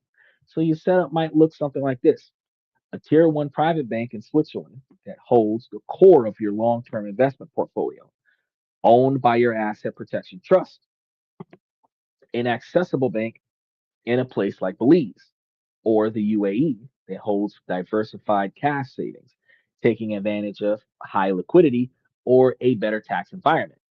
In EMI, like Wise, that acts as your operational hub for receiving client payments in different currencies and managing day to day cash flows. A global brokerage account in a US or European holds that your public stock portfolio is going to be in. This multi institution approach gives you redundancy and specialization. And I know what you're thinking. Well, fuck, if my money is all over the place, how the fuck am I going to do something? This is for people who have money to move like that. If you've got $250,000 to $1 million in each place, you're looking at 750 to $3 million in each place with a three-tier structuring. It's supposed to be done that way. If you only had 75 grand, you might want to just move your money from where it is into a local trust. And then as you build your wealth, build you an offshore trust and add that offshore trust to your local trust as a beneficiary. You can even, if you're doing a revocable trust, you can have the revocable trust have verbiage that redirects all capital to a trust once a trust is added to the trust as a beneficiary. You can do whatever you want with the trust because it is a contract. Well, within legal limits, you can do whatever you want. It's a contract that dictates how your assets are going to be handled, which is more structured than a living will. And if you're paying a third person to handle that, you're no longer in control of anything. You just benefit from when it's time for them to send you something. You're going to use each one of these for what it does best. So if one account ever gets closed, your entire financial life doesn't grind to a halt. You're insulating yourself at the jurisdictional level and the institutional level as well. And this is going to be what financial resilience is going to look like. The theory is great, but let's see how it all comes together in real world. So if you have three realistic case studies that show how different people can use this principle. In the first case study, a self-employed freelancer, uh, like a graphics designer in the United States with clients in America, the UK, and Germany, where the German clients would pay in euros, US banks hits that terrible exchange rate with a wire fee. Then you lose 3 to 5% on every payment. Um, you also want to save in currency besides the United States dollar as a hedge. That's crazy. In the 2026 strategic solution, institutions uh, where you open an account with a multi-currency EMI like Wise, it takes about 15 minutes online. You instantly get local bank details for the United States, UK, and Eurozones. You give these to your clients. Your clients in each country pay you in a local format with no wire fees or forced conversions. Now, as it relates to diversification for long-term savings, if you prepare your KYC file and open an account with the bank in, say, Belize, draw to its 24% liquidity ratio, you can periodically move some savings from Wise to your Belizean bank, holding a mix of US dollars and Swiss francs. At the end of the year, you can file a simple FBAR for the United States Treasury reporting your foreign accounts. It's a straightforward form and 100% compliant. In the second case study with a small business owner, if you own a successful e-commerce business in Canada facing high corporate taxes and worried about personal liabilities if your business gets sued, using the 2026 strategic solution, the legal structure would be a little bit different. You set up a new company in the UAE, which has a 0% corporate tax rate for money foreign owned, for many of the foreign owned businesses. This new company will handle all international sales, separating them legally from your Canadian operation and crucially from you personally. If we use an international mix, your UAE company opens a corporate bank account in Dubai to handle larger transactions and a corporate account with a fintech to process online sales efficiently. The results here, the profits from your international sales now accumulate in a low tax environment. More importantly, you have a legal firewall because if someone sues over an international sale, the claim is against the UAE entity, protecting your personal assets back home. Case study number three is a high net worth individual. This is going to be where you might be a retired surgeon in the United States with a net worth of over $5 million. If you're worried about a lawsuit, you want to ensure a smooth transfer of wealth to your kids and want to diversify away from the United States. Using a 2026 solution, you build ultimate protection. If you work with a specialist to create an irrevocable asset protecting trust in the Cook Islands, transfer a large chunk of your liquid assets into the trust. Legally, you no longer own that stuff.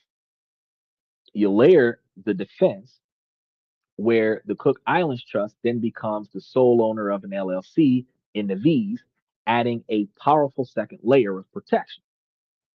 Then the jurisdictional institutional diversification will kick in because the Naviz LLC opens several accounts, a private bank account in Switzerland for long-term wealth preservation and investment accounts in Singapore to get exposure to Asia and a smaller cash account in Luxembourg.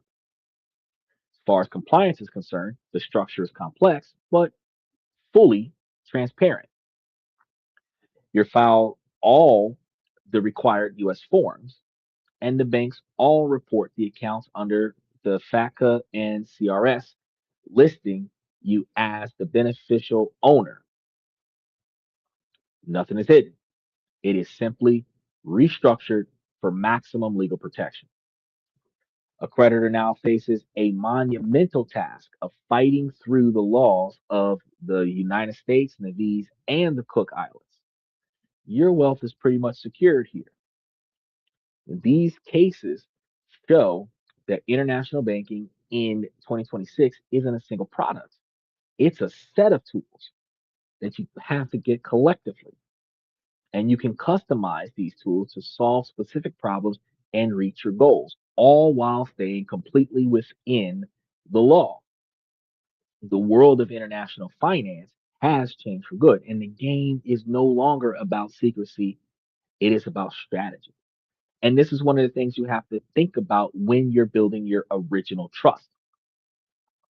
Because if you build your original trust, say you're an American in America, you build your original trust, you make your original trust redirect all assets or all beneficial profits from this trust to your offshore trust, right? You make yourself the trustee of that trust. Then that trust does the same thing and starts moving assets to another location. At some point, you will find yourself in a country with an irrevocable non-residential trust where the final payment goes directly to you.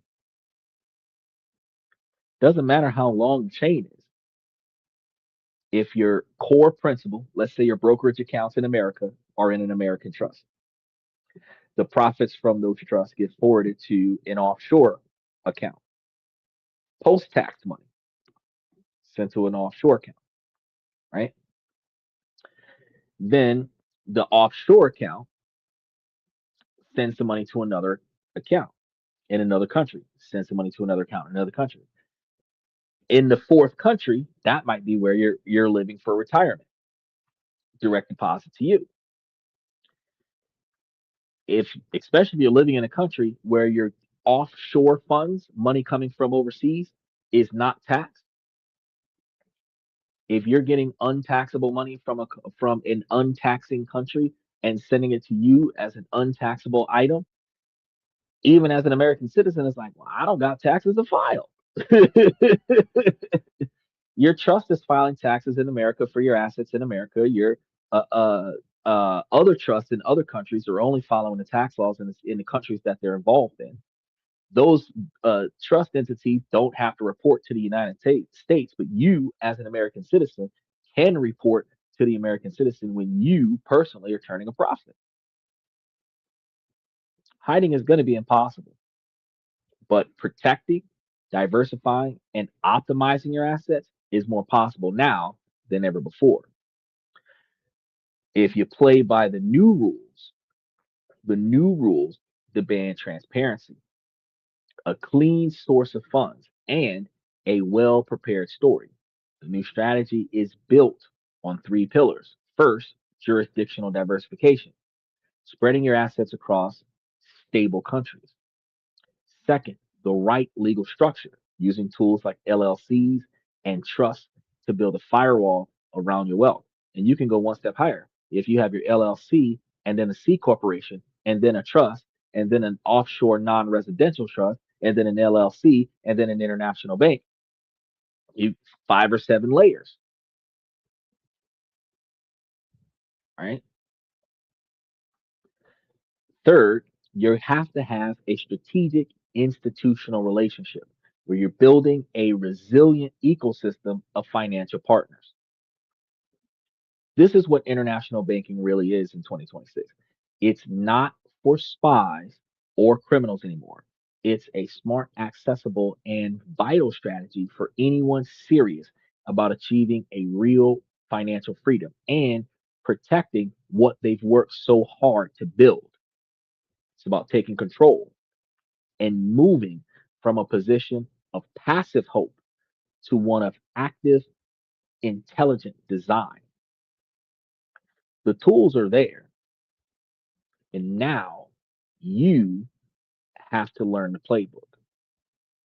So, if you're ready to go from theory to action and start building your own play, we're going to be trying to create a thorough, detailed 2026 international banking starter kit that's going to be able to give you guys the top three jurisdiction informational packets for beginners that gives you the checklist for your KYC file to kind of give you a template of how to get things started. And then you'll see some detailed common mistakes that people get rejected from. And this is going to be the perfect next step for you. You're going to be able to grab this information out of our membership as soon as I piece it together and put everything in there.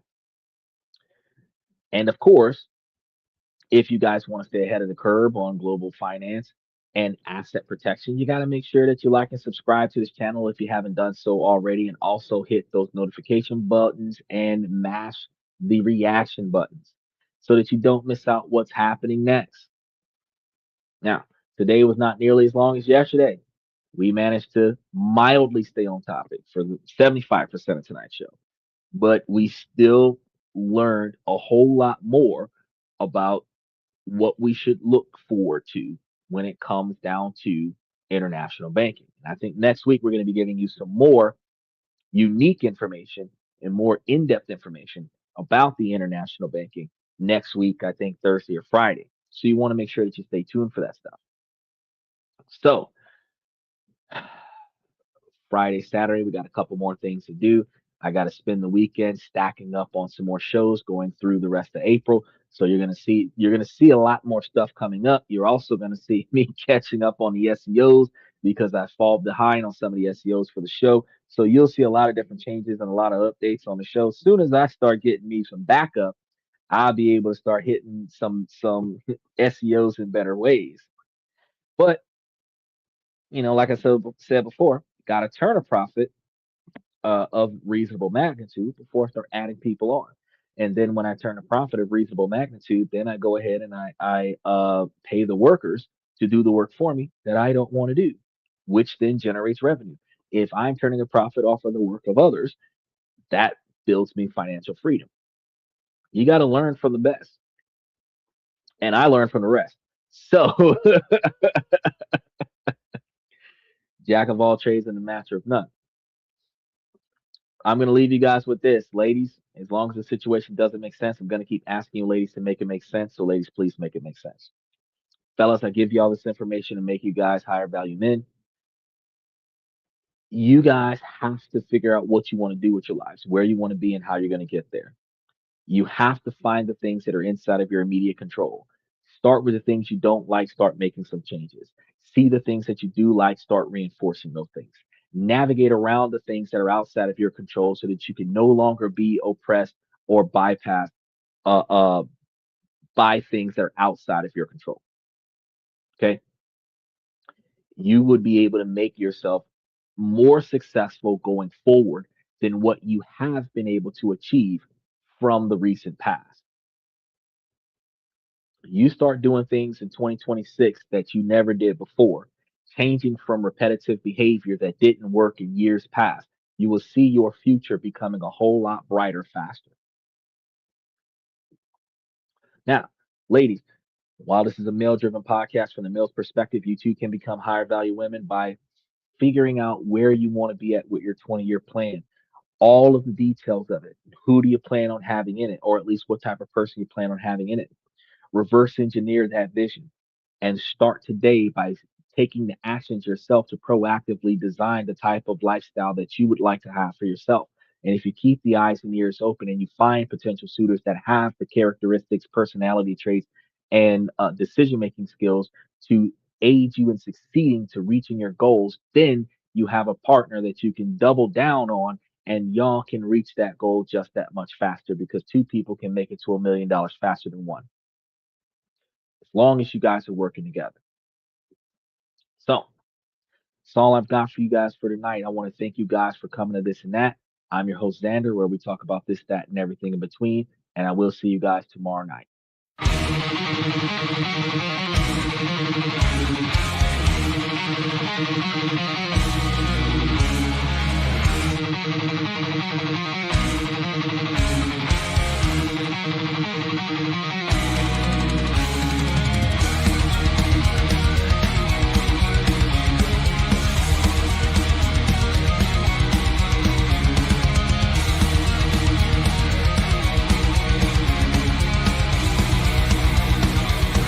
Higher ground!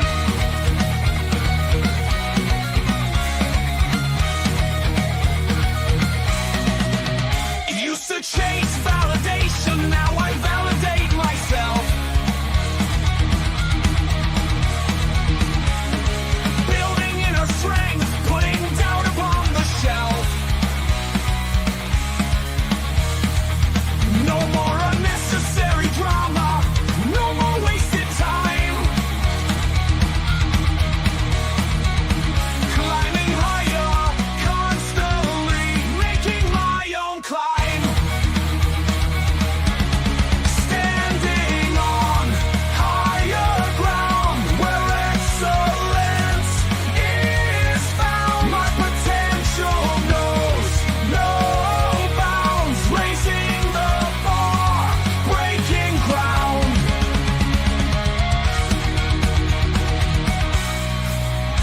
My network is my net worth. Choose your company wise. Surround yourself with eagles, not with sheep in disguise. Every interaction is a reflection of my brand. Quality over quantity, that's my personal command. I'm not landing on higher ground where excellence is found. My potential knows no bounds, raising the bar, breaking ground.